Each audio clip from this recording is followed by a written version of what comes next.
Have you ever came across a story of a discovery that is so far from what we are taught that it triggers an interest within your mind that suddenly makes you aware of the great deceptions and hidden knowledge in the world? A sort of sudden awakening of the hidden consciousness. Do you understand what we mean by this, guys? One such discovery comes from a 1909 discovery deep in the Grand Canyon of artifacts that are not recognized as anything else but Egyptian in their origins. Does that not just blow your mind, or what? We're going to present some information in this video that is going to sound completely impossible, so just keep an open mind. Just wait until you hear this. In 1909, the Arizona Gazette published evidence made by two Smithsonian-funded archaeologists that they discovered an ancient Egyptian city in the Grand Canyon. This is something the Smithsonian has denied this project and even denied the existence of the two archaeologists. Strange, right? The discoveries conclusively prove that the race which inhabited this mysterious cavern in the canyon, hewn in solid rock by human hands, was of Egyptian origin, tracing back to Ramses. The mystery of the prehistoric peoples of North America, their ancient arts, who they were and where they came from, could be solved. Egypt and the Nile, and Arizona and the Colorado will be linked by a historical chain running back to the ages which staggers the wildest fancy of the fictionist.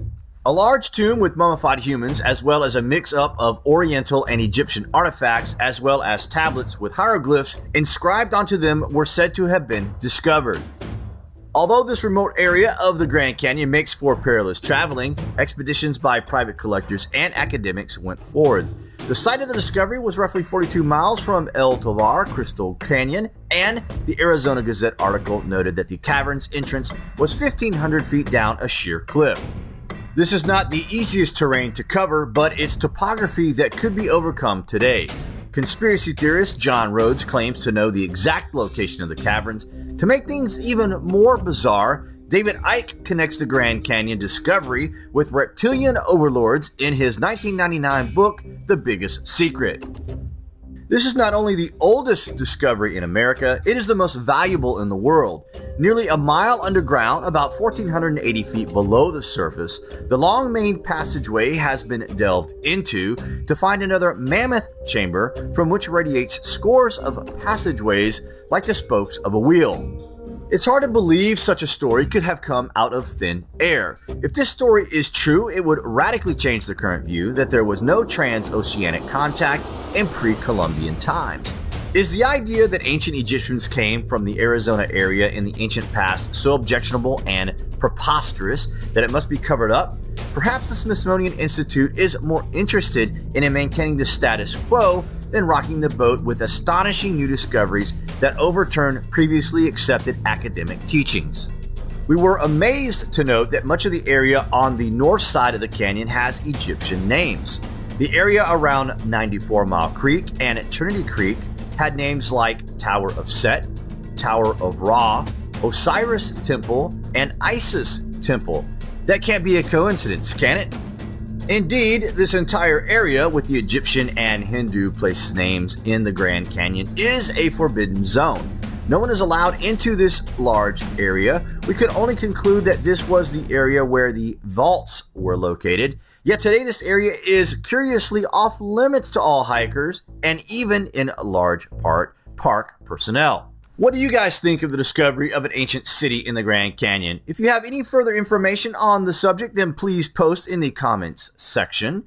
Thank you so much for watching, and remember, the ways by which we arrive at knowledge are hardly less wonderful than the discovery of these things themselves. The Phoenix Gazette published this long story about how kind of explorer named Kincaid was in the Grand Canyon, and he saw what he thought was a mine up on the wall, and there were tailings coming down.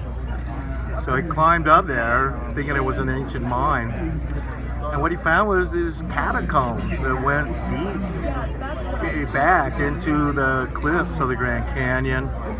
And he claims that what he found in there were Egyptian type artifacts, also artifacts that looked kind of Tibetan or Hindu or something, and statues and swords and even mummies and things like that. And the whole thing is a really bizarre story. And supposedly the Smithsonian Institution came, did excavations, and then took all these artifacts back to Washington, D.C., where they disappeared. And the stories later were that nothing had happened. The Smithsonian denied that they had done any excavations or had any artifacts.